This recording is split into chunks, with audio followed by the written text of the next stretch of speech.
আমি তপন কুমার দেবনাথ ঢাকা বাংলাদেশ থেকে বলছি। পরম আরাধ্য গুরুদেব শিবানন্দ বাবার অমৃত লীলা কথা পাঠ করছি। আজকে আমার 10ম পর্ব। আমি 2021 সালের ডিসেম্বর মাসের ঘটনা নিয়ে বাবার অমৃত বাণী আমি পাঠ করছি। আমার মাসুতো ভাই কৃষ্ণ দেবনাথ, তার 3 ছেলে 1 মেয়ে, স্ত্রী সহ উনি সংসার চালাতেন। আসলে ওনার কৃষিজীবীর উপরেই ওনার নির্ভরতা ছিল। কায়িক লিস্টে উনি জীবনযাপন করতেন। তো ওনার বড় ছেলে পড়াশোনায় মোটামুটি ভালো, মাস্টার্স করতেছিল। মেজ ছেলে ওর নাম হলো আশিস দেবনাথ। সে পড়াশোনায় ততটা ভালো না, কিন্তু সে একজন প্লেয়ার, মানে গোলক চাক্কি নিক্ষেপ করতেন। ও জেলা এবং জাতীয় পর্যায়ে বেশ সুনাম অর্জন করলেও তার পড়াশোনার প্রতি অনাগ্রহ, যে কারণে উনি খুব একটা ভালো অবস্থান করতে পারছিলেন না। ও গ্রামে থাকতো মা বাবার সাথে, কিন্তু গ্রামের যে পরিবেশ তাতে করে তার একটা ব্যত্যয় হলো। তার বাবার প্রচন্ড দুঃখ কষ্ট নিয়ে তাকে লালন পালন করতে হতো। তো ওই দাদা একদিন আমাকে একটি অনুষ্ঠানে আমাকে হাত ধরে বলল যে, ভাই তুমি তো ঢাকা থাকো, আমার এই ছেলেটির জন্য কিছু একটা করার ব্যবস্থা করো।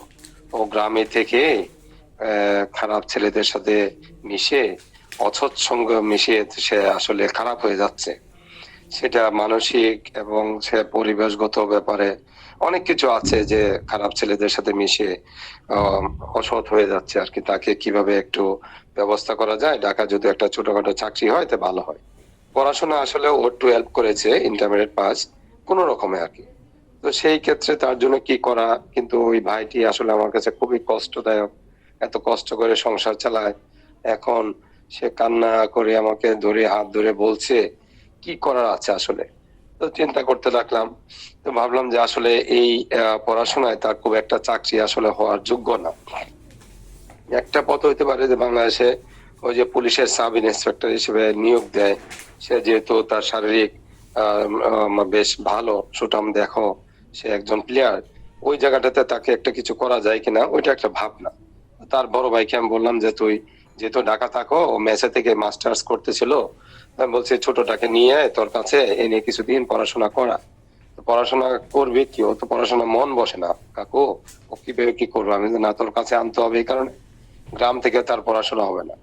তো ওকে, ওর ভাইকে আমি বললাম, যে ভাইটা আশিস দেবনাথ, ওকে বললাম যে দেখ, এই শেষ সময় তোর বাবার এই আকুতি এবং আমার খুব কষ্ট হয়, তখন ভাবতেছি তোকে একটা কাজ করতে হবে, যে তোর ভাইয়ের কাছে আসতে হবে ঢাকাতে আর পড়াশোনা করার জন্য। কিন্তু আমার কিছুই করার নাই, আমার শুধু একটাই করণীয় আছে, যেটা আমি বিশ্বাস করি, তোর এই কাজটা করতে হবে। কি কাকু বলেন? আমি বলছি, আমার গুরুদেব যে শিবানন্দ বাবা, তার একটা ছবি তোকে আমি কিভাবে পাঠাবো, তুই তো তাকে গ্রামে বলো যে আমার মেসেঞ্জার আছে, মেসেঞ্জার ছবিটা পাঠান।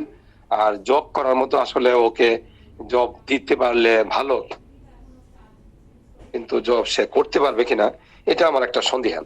তারপর তাকে আমি শুধু একটা ছবি পাঠিয়েছি, এখনো আমার মেসেঞ্জার আছে, বাবার হাস্যজ্জ্বল একটা সুন্দর একটা ছবি। আর বললাম যে, জয় বাবা শিবানন্দ, শুধু এতটুকুই তুই করে যাবে এ প্রত্যেক দিন। হ্যাঁ, যতদিন তোর চাকরি না হবে বা কোনো একটা কিছু না হবে, তুই এটা করবে আর এই ছবিটা তোর কাছে রাখবি। তো পুলিশের সাব ইন্সপেক্টর হিসেবে তার পড়াশোনা, বই কিনলো, পড়াশোনা শুরু করলো। তার 1 মাস পরে তার পরীক্ষা। তা আমি বললাম, পরীক্ষার হলে ঢোকার সময় তুই বাবার ছবিটা তুই সামনে রাখবি। হ্যাঁ, পরীক্ষার হলে ঢোকার সময় জয় বাবা শিবানন্দ একটু অন্তপক্ষে বলতে পারবে তো? কত পারবো। তো ও আমার কথা মতো আসলে কাজগুলি করেছিল, ছবিটা এবং জয় বাবা শিবানন্দ বলে 108 বার সে জবও করতো। তো যাই হোক, এইভাবে সে রিটেন পরীক্ষা দিল। রিটেন পরীক্ষা আসলে সে টিকে গেল। তো রিটেন পরীক্ষা টিকার পরে আমি বললাম যে, আসলে ভাইবাটা তো খুব কঠিন, আর রেজাল্ট যেহেতু ভালো না, অন্য কোনো উপায়ে নি তাকে কিছু করা যায়। তো পুলিশের কিছু ঊর্ধ্বতন কর্মকর্তার সাথে আমি যোগাযোগ করলাম, বললো যে হ্যাঁ ঠিক আছে, রিটেন পরীক্ষা হইলে পরে ভাইবার জন্য আমি চেষ্টা করব। কিন্তু ভাইবা যখন শুরু হবে তখন দেখলাম যে না, এখানে বিশাল টাকা পয়সার একটা লেনদেন করতে হবে, তবেই তার চাকরি হবে। কিন্তু এটা তো সম্ভব না, এত টাকা কে দিবে। আমি না কিছু দিলাম, কিন্তু তার পরিবার তো অক্ষম যেখানে কৃষি কাজ করে তার জীবিকা নির্বাহ তার বাবা করেন, সেটা কোনোভাবেই সম্ভব না। একটাই পথ, আবার সেই বাবার চরণেই তাকে সপতে হবে আর কি। তো ভাইভাতে আমি বললাম যে তুই ভাইভাতে যেদিন যাবি, তো ভাইবা রুমে ঢোকার সময় বাবার ছবিটাকে আবার চোখে তুই ভাসিয়ে নিবি, দেখবি। আর তো কিছু করার নাই, যা পড়ছিস তুই যা। তো ও আমার প্রতিটা মুহূর্তে সে আমাকে জানাতো যে হ্যাঁ আমি যাচ্ছি কাকু, আমি ছবিটা সামনে নিয়ে আছি। তারপর তার ভাইবা হলো, ভাইভাতে সে টিকে নাই কিন্তু ওয়েটিং লিস্টে আছে। এটাও সে জানালো যে কাকু আমার তো ভাইবা হয়েছে ভালোই, 5টা প্রশ্ন জিজ্ঞেস করছে কিন্তু ভাইভাতে আমাকে রাখে নাই ওয়েটিং লিস্টে। কতজন? 4 জন, 2 জন হিন্দু 2 জন মুসলিম। তো 2 জন মুসলিম থেকে একজন নিবে আর 2 জন হিন্দু থেকে একজন নিবে। তাই আমি বললাম যে হিন্দু যে ছেলেটা ও কিরকম? ও তো খুব ব্রিলিয়ান্ট, ও ঢাকা ভার্সিটিতে পরীক্ষা দিছে, ও তো আমার চেয়ে অনেক ভালো রেজাল্ট, কাজে আমার তো না হওয়ার সম্ভাবনা বেশি। এখন কি করো, করার তো কিছু নাই, ঠিক আছে ওয়েট কর। এখন ওদের 4 জনকেই তারা ট্রেনিং এ পাঠিয়ে দিল সারদা ট্রেনিং সেন্টার রাজশাহীতে, সাব ইন্সপেক্টর জন্য বাংলাদেশের সবচেয়ে বড়। তো বেডিং পত্র নিয়ে ওকে যেতে বলছে। তো আমাকে বললো যে আমি যে যাই, না হলে কি হবে। ততক্ষণে সে মোটামুটি প্রস্তুত যাওয়ার জন্য, কিন্তু খাওয়া দাওয়া ছেড়ে দিছে, হয়তোবা তার চাকরি হবে না এই নিরাশায় আর কি। আমি বললাম দেখ, খাওয়া দাওয়া ছাড়লে কি হবে, তোর গুরুদেব আমার গুরুদেবের ছবি দিছি, দেখ চেষ্টা করে, যদি হয় ওখানে খবর হবে। হ্যাঁ, কে চাকরি করবে না করবে, 4 জন থেকে 2 জন নিবে, একজন হিন্দু একজন মুসলিম। ততক্ষণ দিনে ওর ট্রেনিং চলতেছে, 1 সপ্তাহ হয়ে গেছে। মুসলিম একজন সিলেক্টেড হয়ে গেছে, তাকে নিয়ে নিছে। এখন 2 জন হিন্দু ছেলের থেকে একজন নিবে। তো এখন তো তার চিন্তার শেষ নাই। হঠাৎ করে একদিন সকালবেলা ওই মেসেজ আসছে ওই ছেলেটার, সে ঢাকা ভার্সিটিতে চান্স পেয়ে গেছে। চান্স হতে সে আর চাকরি করবে না, কারণ এই ছোটখাটো চাকরি সে আর হায়ার স্টাডি করবে, ভার্সিটিতে গ্রাজুয়েশন করবে। আর ঢাকা ভার্সিটির মতো ভার্সিটিতে চান্স পাওয়া একটা বিশাল ব্যাপার। তখন সে ওখানে সে লিখিত দিয়ে সে চলে আসলো যে না আমি পুলিশ সাব ইন্সপেক্টর হিসেবে আমি চাকরি করব না, আমি ইস্তফা দিলাম। তখন এই আমার যে মেজতো ভাইয়ের ছেলে আশিস দেবনাথ, তার সাব ইন্সপেক্টরের চাকরিটা পুরোপুরি মানে কনফার্ম হয়ে গেল। কনফার্ম হওয়ার পরে সে আমাকে জানালো যে কাকু এইভাবে আমার চাকরিটা ট্রেনিং এ আছি, কিন্তু কনফার্ম ওরা করে ফেলছে, কারণ ও লিখিত দিছে যে ও আর এখানে ট্রেনিং করবে না, সে ঢাকা ভার্সিটিতে চান্স পেয়ে গেল। এই যে একটা বিশাল ঘটনা, এটা প্রথম থেকে শেষ অব্দি আমি মনে করি আমার গুরুদেবের প্রত্যক্ষ ছায়া ছাড়া কোনোভাবেই সম্ভব ছিল না। কিন্তু কিভাবে, বাবাকে সে কোনোদিন সাক্ষাৎ দেখে নাই, বাবাকে কোনোদিন স্পর্শ করে নাই, বাবার চরণে ধরে নাই, শুধুমাত্র ছবির উপর ভিত্তি করে। আর আমি বলছি কাজটুকু করেছে, কিন্তু কিভাবে এটা সম্ভব হলো এটা তো বলা বাহুল্য। যাই হোক, সে এইভাবে তার চাকরিটা পেয়ে গেল। তো পাওয়ার পরে সে আমাকে একদিন বললো কাকু আমি বাবার কিছু একটা কি করতে পারি, আমি কি করার আছে, আমি তো কিছু জানি না কি করবে। তো ও বললো যে বাবা যদি আসে আমি একটা কাজ করতে চাই, কিছু একটা।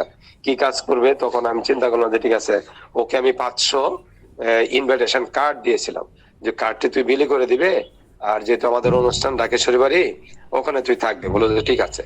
কিন্তু সে কোনোভাবে বাবার কাছে যাবে না, বাবাকে স্পর্শ করবে না, বাবাকে প্রণাম করবে না, বাবার সাক্ষাতে সে যেতে নারাজ। আমি যে কেন? বলছে না আমি আমি একটু ভয় পাচ্ছি। বাবা এত বড় কাজ, আমার চাকরি করে দিলেন, চাকরি সংগ্রহ করে দিলেন, চাকরি জোগাড় হলো, আমি ওনার কাছে আমি যেতে চাই, আমি দূর থেকেই ওনাকে প্রণাম করব, আর ওনার একটু কাজ আপনি যদি দিছেন আমি সেটা করব। কার্ডগুলি সে ঠিকই বিতরণ করলো। আমি একদিন গিয়েছিও, সে মন্দিরের সামনে দাঁড়িয়ে প্রত্যেক জনে জনে কার্ডগুলি দিছে, পড়ে গেলে সেটা আমি বলছি তুমি সংগ্রহ করে রাখবে। আর আমাদের যেদিন ঢাকেশ্বরের প্রোগ্রাম ছিল, তখন সে এই যেহেতু সে পুলিশের জব করে, সে সুন্দরভাবে শৃঙ্খলিত ভাবে লোকজনকে কিভাবে প্রসাদগুলি সারিবদ্ধ ভাবে এই প্রসাদ বিতরণ করতে পারে, সেইটা পুরাটা তার দায়িত্বে ছিল। সে সুন্দরভাবে সেই কাজগুলি করে দিল, কিন্তু সে বাবার কাছে সে যে গেল না। হ্যাঁ, বলে না আমি যাব না। সে তাকে কোনোভাবে আমি তাকে নিতে পারি নাই। এটা কেন সেটা আমি জানি না, আসলে ওর মনে কি আকাঙ্ক্ষা বা কি তার ভীতুই সেটা সেই জানে। এটা ছিল আজকের আমার তার সম্বন্ধে বলা। এবং গুরুর এই যে লীলা মৃত, গুরু আমার ব্রহ্মা বিষ্ণু, গুরুই আমার পরমেশ্বর, এই জ্ঞান সদা হৃদয়ে থাকে যেন, এ আমার ঈশ্বর।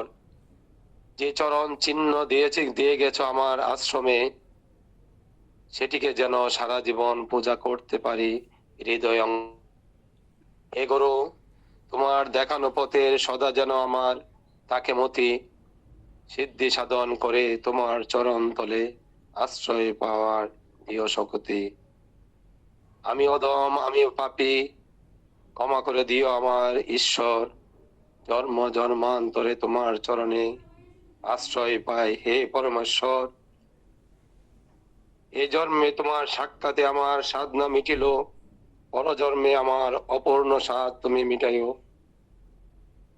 নিঃশ্বাসে প্রশ্বাসে সদা যেন বলি শিবানন্দ, জীবনের অন্তিম সময়ে যেন মনে থাকে জয় বাবা শিবানন্দ, জয় বাবা শিবানন্দ, জয় বাবা শিবানন্দ। এই বলে আমার অমৃত বাবার অমৃত লীলা কথা শেষ করছি। জয় গুরু শ্রী চরণে শতকোটি দণ্ডবত প্রণাম। উপস্থিত সকল ভক্তবৃন্দের চরণে প্রণাম জানিয়ে শেষ করছি। প্রণাম। আপনার নির্দেশক